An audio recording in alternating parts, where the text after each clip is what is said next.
Estimados amigos, les saludamos de Tribuna Bolivarense. En esta ocasión estamos desde el Cantón Bucay. Para nosotros es un privilegio. Vamos a conversar con el doctor Mardoqueo Cáliz Romero, ex director provincial de Educación Hispana de Bolívar, ex supervisor provincial de Bolívar, ex maestro, fiscal, juez, defensor público y algunos otros cargos que nos va a comentar. Así es que vamos a iniciar esta entrevista. Primero agradecerle a nuestro entrevistado. Estimado Mardoqueo, ¿cómo está usted? Bien, Angelito, estoy por esta zona de la costa, un bolivarense en la costa, Ángel. Qué privilegio poder conversar con usted, estimado Mardoqueo, de su vida, de su trayectoria, de su biografía a través del tiempo. ¿Quién es Mardoqueo Cáliz? Gracias, Ángel.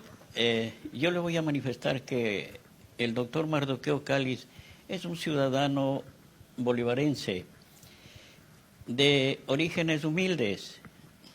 Mis padres fueron agricultores y nacido en el Cantón San Miguel de Bolívar en el año 1949. Desde aquella fecha, pues, he vivido, he hecho mis estudios, tanto primarios como secundarios, en el Cantón San Miguel de Bolívar, para posterior salir a las universidades, a los estudios universitarios. Recordemos un poco el tiempo de la infancia, estimado Mardoqueo, donde usted realizó sus estudios, la niñez, esa etapa de la infancia maravillosa, cómo era ese niño de ese cantón tan productivo como es San Miguel. Bueno, la infancia mía ha sido igual que la infancia de todos los sanmigueleños. Somos producto de hombres honestos, de hombres trabajadores, de hombres serios. Hemos concurrido a una escuela en aquel entonces que recibíamos clases tarde y mañana. Y la escuela era de varones, no era escuelas mixtas como en la actualidad. La escuela era la escuela 24 de mayo, la que cursé la primaria, de varones. Esa escuela emblemática, la 24 de mayo, ¿recuerda usted sus primeros maestros? Claro, recuerdo al señor Jorge Jarrín, mi maestro de primer grado. Fue papá del licenciado Gonzalo Jarrín. También a mi profesor de segundo grado, pues el señor Jorge García, Elba Gaibor de tercer grado, también podríamos Coralia Quijano de Villagómez, entre otros profesores. ¿Sus compañeros de la niñez de la escuela? Mis compañeros, pues, con mucha honra, existe un compañero que le recuerdo tanto, Ángel Costa García. El doctor Ángel Costa García, pues, que vive en Quito, Carlos López, los demás ya han fallecido. Recordar la etapa de la niñez le viene a nuestra mente muchas cosas. Esos juegos tradicionales, esos juegos de la infancia que se jugaba con tanta naturalidad con los compañeros. ¿Recuerda usted alguna anécdota de niño? Claro, yo me recuerdo y quisiera hacerles conocer que en primer grado no utilizábamos nosotros los cuadernos, todavía utilizábamos la pizarra que era un pedazo de madera, y dentro de ese cuadro de madera existía una piedra tipo carbón, donde nos ponían la muestra a los profesores y teníamos que ejercitarnos en la casa. Y era tan frágil que por ahí nos caíamos porque las calles todavía eran lastradas en San Miguel y perdíamos Se rompía, esta tabla. Sí, se rompía la pizarra. se rompía esta pizarra y veníamos pues con el temor a avisar en la casa. Muchas veces decíamos que hemos dejado donde un compañero hasta que se llegue a enterar nuestros padres. La disciplina de los padres seguramente en ese tiempo con una disciplina más radical. Así es, así es. Era de ver cómo los padres entregaban toda la autoridad a los maestros, que incluso sabían manifestar de que aquí le dejo, señor profesor, a mi hijo, usted es el segundo padre, y le daban todas las facultades para que nos castigue en el caso de no llevar para corregirle, ¿no?, los deberes, sí, o para sí, ese es el término, para corregir acciones que no estaban acorde a los reglamentos de la disciplina de la escuela. Su familia, sus hermanos. Pues tuve 3 hermanas, pero ya fallecidas. También estuvieron de maestras, se educaron en el Colegio Ángel Polibio Chávez, donde me eduqué yo, y fue una familia bastante corta. ¿Qué recuerda más de esa etapa de sus padres? Oh. Yo me recuerdo mucho de mi papá. Toda vez que a los 3 años perdí a mi madre y quedé bajo la responsabilidad de mi padre, en compañía de mis hermanas, pues me mantuve con ellos. Y mi padre fue quien hacía de padre y madre en la casa. Doble responsabilidad. Doble responsabilidad que había asumido mi padre. La etapa secundaria, estimado Mardoqueo. La etapa secundaria ya fue más elegante, si cabe el término. Fue una etapa más bonita. Estudiamos en el Colegio Ángel Polibio Chávez de San Miguel, el único colegio que existía en aquel entonces. No existían otros colegios, donde nos llegamos a graduar de bachilleres en ciencias de la educación. Me recuerdo, pues, de igual había profesores exigentes, había bastante responsabilidad frente a los trabajos y laborábamos la mañana y la tarde, al igual que en la escuela. No como ahora se elabora en una sola jornada. Solamente diurno. Trabajábamos en doble jornada. Así es. Y recordar la etapa secundaria donde la travesura, los juegos, la adolescencia, la etapa ya del enamoramiento también en la secundaria.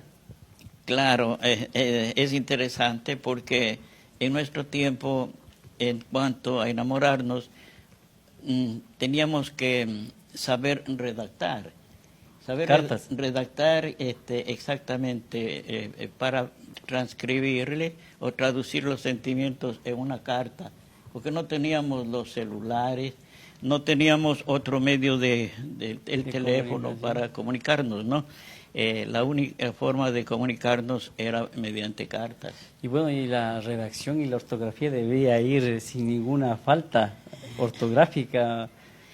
Tenía que nuestros compañeros de grados, o sea, de cursos superiores, nos orientaban en ese sentido, en cómo escribir, qué decir.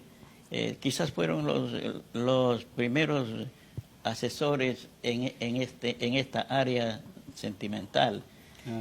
Interesante porque se comenzaba, se puede decir, dando los primeros pasos para una comunicación. Sí, para posterior, pues, ir perfeccionando aquellos sentimientos que eran traducidos en un papel. Las serenatas, no sé si usted se recuerda. Claro que eso sí. Eso que ya se ha olvidado porque era una forma de expresar los sentimientos también a la mujer, ¿no? Claro, se ha olvidado totalmente. Nosotros nos recordamos, y mejor dicho, hay que recordarles de que nosotros nos ubicábamos en las tardes y hasta que se haga la madrugada en el domicilio de algunos de los compañeros.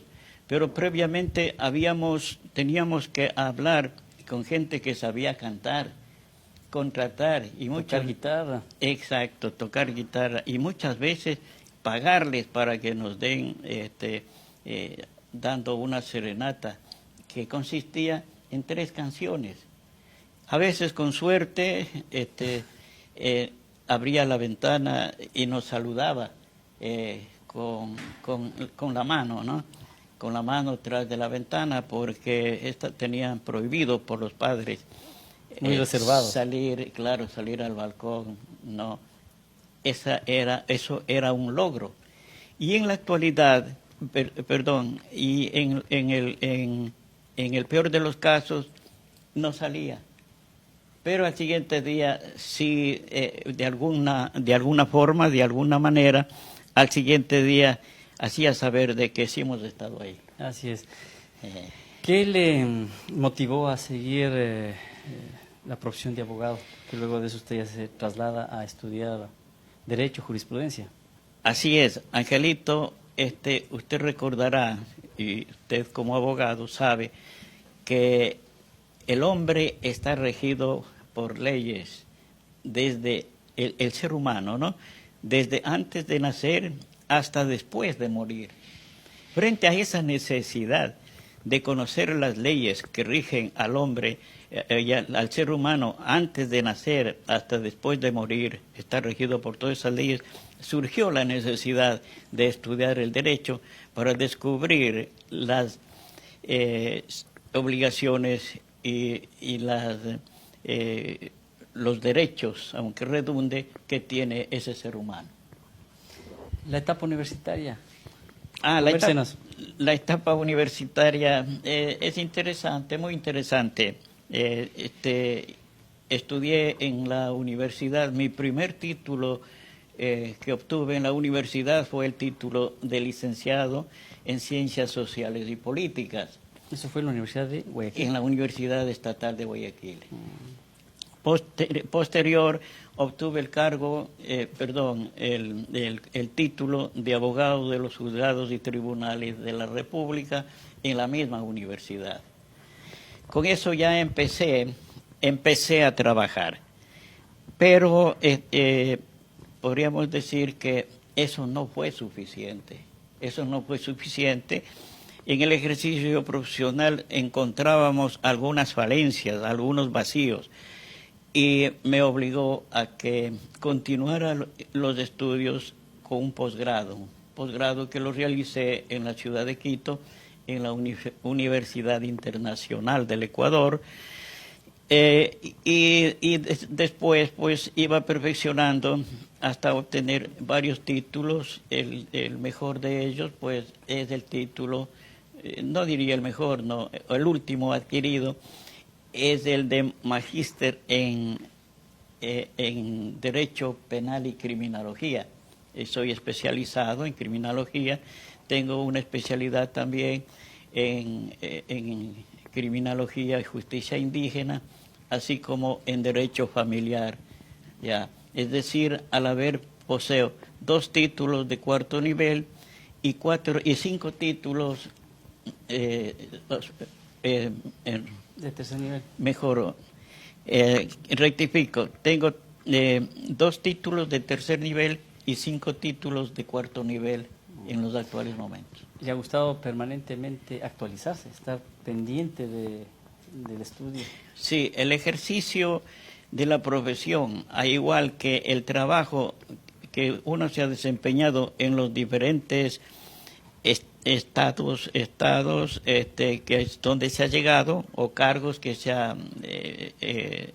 estado en funciones, obligan a perfeccionarse. Esto ha obligado a que busquemos continuar estudiando. Recordemos de esa temporada, apreciado Mardoqueo, de la Dirección Provincial de Educación. Usted era supervisor, era director provincial de educación. Esa etapa maravillosa como era antes de educación. Gracias, Angelito. Eso me trae recuerdos de que cuando nos graduamos de bachilleres en San Miguel, había un numeroso grupo de personas que no teníamos qué hacer porque no teníamos en qué ocuparnos. Las tareas del campo eran muy duras y comenzamos con el título a buscar cargos. Entre ellos, un amigo encuentra un cargo, un mecanismo para irse de profesor a las Islas Galápagos. Yo seguí ese mismo camino. Me busqué a ese amigo para que nos ayude. Ese amigo nos ayudó y mi primer cargo es en las Islas Galápagos como profesor de escuela de montaña. Me mantuve 4 años en las Islas Galápagos. ¿Ese fue su primer cargo en el servicio público? Sí, mi primer cargo. ¿Recuerda usted qué adquirió, qué se compró con su primer sueldo? Ya, quisiera ser honesto. Con mi primer sueldo hice de pagar las deudas que había adquirido hasta conseguir el cargo, porque teníamos que hacer viajes constantes a Quito, llevar la carpeta, el currículo, y posterior tuvimos que viajar a las Islas Galápagos en avión, pasajes de avión, pagar también arriendo del departamento, comida y todo. Entonces mi primer sueldo fue solamente para cubrir todos estos gastos que había realizado. Posterior, los demás sueldos ya empecé a invertirlos en algunas otras necesidades. Estábamos conversando de la dirección provincial, ¿no? El poder tener ese contacto con los maestros, con los rectores, con los alumnos, los niños como autoridad. Claro, todo cargo que yo había asumido le tomé con mucha responsabilidad.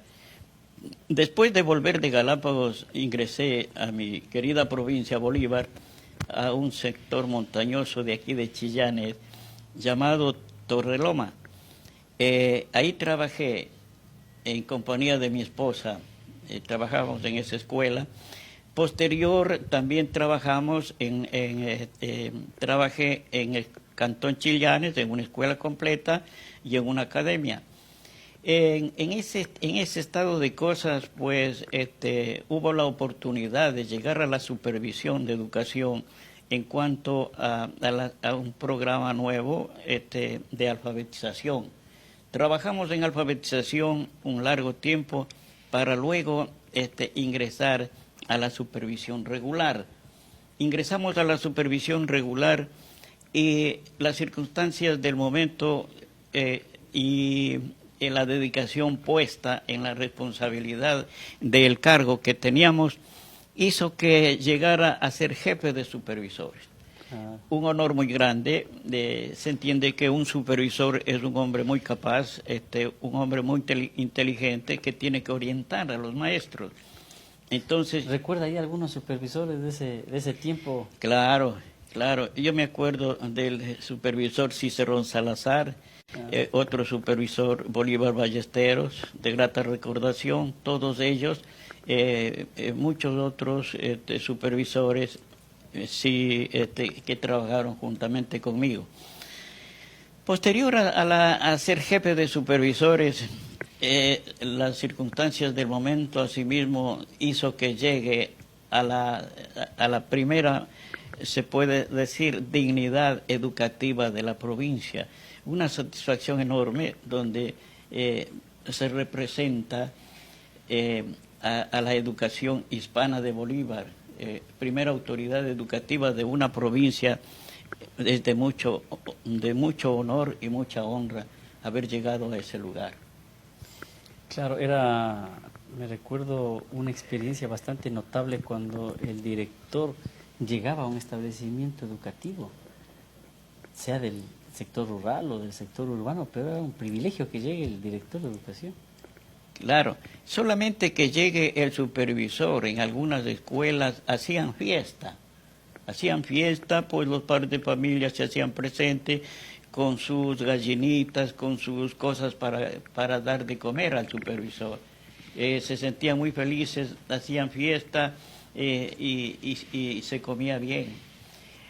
Pero la labor del supervisor era también el asesoramiento, la inducción al maestro a corregir ciertos errores que había en la actividad pedagógica y fruto de ello también había una actividad, un acercamiento social con la comunidad. Claro, el objetivo principal de la visita de un supervisor a una escuela no era la fiesta, sino era estrictamente a revisar los conocimientos de los niños, a revisar el avance educativo de cada uno de los niños y el control de los diferentes documentos que en una escuela llevan los maestros. Y también auscultar inquietudes de los maestros. Un maestro que está en una escuela de montaña aislado de toda vinculación comunitaria, educativa, entonces era un refuerzo la llegada del supervisor. En aquel entonces no existía el internet, no existía claro, los teléfonos celulares, entonces la llegada del supervisor para el maestro alegraba. Era de mucha importancia. Claro. Así es, Angelito. Saltémonos de la educación y vamos en el trayecto de esta vida, como en el ámbito judicial, del derecho. Me parece que estuvo en el juzgado, fiscal. Sí, yo tuve la oportunidad de, una vez que tenía el título de abogado, se dio la vacante del juez sexto de lo civil de Bolívar, San Miguel, con sede en el Cantón San Miguel. Mi propio pueblo, qué alegría de servirle. Llegué a ese cargo, me mantuve 4 años y serví a todo mundo. Hice un trabajo con un horario de 7 de la mañana y muchas veces hasta las 7 de la noche. Fue de total entrega para la ciudadanía bolivarense. Y yo siempre recordaba de que es necesario otro juez. En aquel entonces era necesario otro juez. Porque las causas, como usted dice, eran exageradas. Un solo juez no alcanzaba a despachar tanto. El monto de causas era bien grande. Es que la especialidad civil tenía alimentos, tenía divorcios, tierras, prescripciones y todo lo que... juicios ejecutivos, ya. Y luego se dio el cambio al Cantón Chimbo en calidad de juez quinto de lo civil de Bolívar. Trabajé también casi 4 años. ¿Antes de Rodrigo Pinos? Sí, posterior a Rodrigo. Posterior a... Sí, Rodrigo Pinos fue a Guaranda en calidad de juez. Juez cuarto, claro. Juez cuarto de lo civil. Sí, me acuerdo. Con Ramiro Ballesteros estaba en Chimbo. Sí, secretario. Mi secretario era Ramiro Ballesteros. Con él tuvimos una amistad grande y un trabajo muy efectivo, muy efectivo. La carga procesal que tenía, que había quedado ahí, pues, fue con el trabajo de Ramiro y del suscrito, pues, le habíamos eliminado toda y el juzgado lo manteníamos al día. ¿Cómo es su experiencia que ha manejado el tema de justicia? ¿Ha mejorado la justicia con relación a antes o quizás se ha retardado, no hay ágil la justicia? ¿Cómo usted lo ve con los nuevos instrumentos jurídicos? Ya, mi criterio en base de la experiencia, pues es de que la justicia está en retroceso.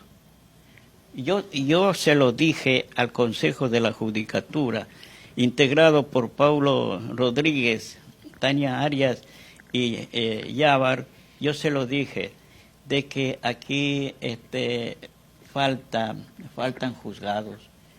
No es que haya total corrupción en la justicia, sino que lo que falta es personal.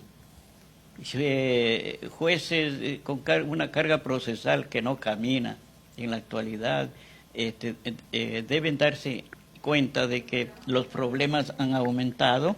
Después de haberse aumentado los problemas, la tecnología y todo conduce a que haya mayor demanda en los juzgados. Claro. Y por lo tanto, yo miro quizás un retroceso. Sí, esto tiene que deberse a que más antes, pues, había menos causas. menos causas. Así es. Menos causas. La experiencia dentro de la Fiscalía, del proceso investigativo. Ya, la Fiscalía todo iba muy bien dentro del proceso investigativo hasta que apareció el Código Orgánico Integral Penal. ¿Fue fiscal usted también? Sí, fiscal. yo gané el concurso para fiscales. Yo fui agente fiscal de lo penal del Guayas. En Guayas. Sí, estuve trabajando en Milagro. Trabajé en Guayaquil, trabajé en Milagro y con la aparición del Código Orgánico Integral Penal se vino a destruir casi todo. ¿Ha tenido entonces la experiencia de estar en algunos sectores del derecho, de la justicia, juez, fiscal y también como abogado de la Defensoría Pública? Sí, estuve una temporada pues ayudándole a Ernesto Pazmiño. Ernesto Pazmiño me invitó a que le colabore pues en calidad de defensor público. Es una bonita experiencia, la Defensoría Pública. Le agradecía a Ernesto. Había ganado ya el concurso para fiscales, pero no me entregaban, no me nombraban. Entonces pasé un lapso de tiempo en donde conversé con Ernesto Pazmiño y Ernesto Pazmiño dijo, ven, hasta que te ubiquen, ven a trabajar conmigo, pues y trabajamos en la Defensoría Pública, que es una experiencia muy agradable, Angelito. Bueno, me decía también algo adicional, ¿había recibido usted algún homenaje por parte del Consejo de la Judicatura? ¿Había recibido alguna...? Así es, había un concurso a nivel nacional solicitado por el Consejo de la Judicatura. Usted recordará, Ángel, de que el primer Consejo de la Judicatura solamente se dedicaba a sancionar jueces, a sacar jueces y no sabía qué hacer, cómo mejorar la justicia. La experiencia de uno le llevó a participar en ese concurso y para manifestarles bajo el lema de que justicia tardía es denegación de justicia. Este concurso que se dio en forma virtual tuvo mucha aceptación por parte de la ciudadanía del país y fui condecorado, como consta, fui condecorado por el Consejo de la Judicatura porque mi propuesta bajo el tema de que la justicia tardía es denegación de justicia, mi propuesta era concreta, que se pague a los jueces por cada sentencia dictada y que esa era una de las propuestas y otra de las propuestas es que se cree un juzgado por cada 50,000 habitantes. En ese entonces que hice la propuesta había un juzgado por cada 100,000 habitantes y no era procedente.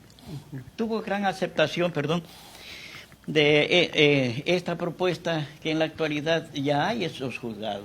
Aquí en Bucay no había juzgado. A raíz de la propuesta mía se creó el juzgado aquí de Bucay, se creó la unidad judicial de aquí de Cumandá y muchos otros cantones. Entonces tuvo aceptación mi propuesta. Bueno, recorrer la intervención suya como profesional en las distintas instituciones, me hablaba también fuera de cámaras, había estado de procurador síndico en algunos municipios y algunas otras actividades dentro de su profesión. Queremos salirnos un poco a su familia. ¿Cómo es un día normal de Mardoqueo Cáliz? Ya, nosotros en la actualidad, mi familia vive en Quito. Yo viajo a Quito y paso con ellos cada 15 días. Aprovechamos cada minuto. Nos levantamos a las 6 de la mañana y programamos lo que vamos a hacer el fin de semana. Es todo armonía. Será por la madurez, será por la presencia mía de cada 15 días, pero todo es armonía, todo es un acuerdo y un trabajo, se puede decir, planificado en conjunto. Sus hijos. No hemos hablado de sus Allá hijos. son lo mejor que el ser humano tiene en la vida, nuestros hijos. Yo quisiera decir de que para concluir, pues que en la vida existen leyes no codificadas ni escritas, tal vez porque fueron estas leyes diseñadas por la mano del Eterno. Una de ellas, ¿cuál es? La ley de la compensación. Si bien es cierto, la vida no me ha dado fama ni riqueza, pero me ha dado una familia muy bonita, muy linda, y que les adoro mucho. Les considero como las estrellas del cielo que alumbran el sendero oscuro, quizá, de la vida. Sí. Casi quebrantado en sus ojos, pero al hablar de su familia le llega muy profundo a su corazón, estimado Mardoqueo. Claro, Ángel es el tesoro, el mejor tesoro que se tiene. Bueno, ha sido un tiempo maravilloso poder escuchar su vida, su trayectoria, estimado Mardoqueo. Y a futuro, ¿qué le espera a Mardoqueo? A futuro, y me encuentro radicado aquí en el Cantón Bucay, pues la oficina en el Cantón Bucay, radicado en mi provincia, pues en Santa Rosa de Agua Clara, me espera pues una vejez digna, después de un trabajo arduo de 37 años en la función pública, en donde no he tenido jamás una observación, jamás una queja. Al contrario, he recibido homenajes tanto en el campo educativo, en la dirección de educación, he tenido muchos homenajes, y cuanto en calidad de profesional del derecho, que he sido reconocido hasta por el Consejo de la Judicatura de aquel entonces. Cuando sale a la calle, ¿qué le dice la gente? La gente me saluda, tiene mucho respeto. Doctor Cáliz, buenos días. Doctor Cáliz, buenas tardes. Entonces tengo, se puede decir, la libertad de caminar por donde voy. Bueno, ahora sí nos despedimos. Queremos agradecerle, estimado doctor Mardoqueo Cáliz. Para nosotros ha sido un honor y un privilegio haberle visitado aquí en el Cantón Bucay. Gracias a ustedes que están haciendo esta labor que es muy importante en cuanto a los seres humanos que mañana o pasado ya no estarán junto a ustedes. Bueno, quedará en el recuerdo este video, estimados amigos, para su familia, para sus amigos, quienes podrán observar a través de Facebook y YouTube. Nos despedimos, será hasta una próxima ocasión. Gracias.